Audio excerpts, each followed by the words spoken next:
I'm Jed Mildon from Topol, New Zealand. I'm a professional BMX rider now.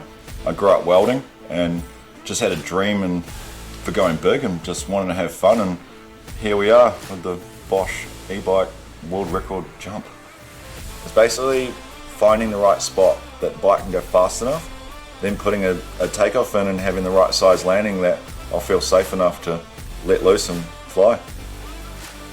I think every part of the process is nerve-wracking, but it's overcoming those nerves and that fear that's the exhilarating part.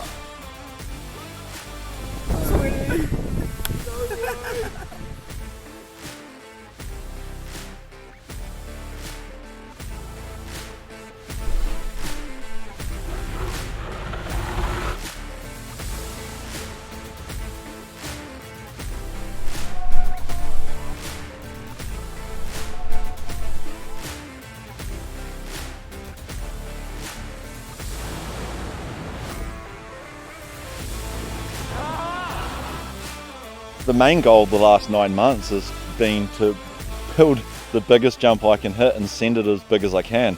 And today we were able to get that done. I managed to get to 80 foot. Dreams come true daily if you make them.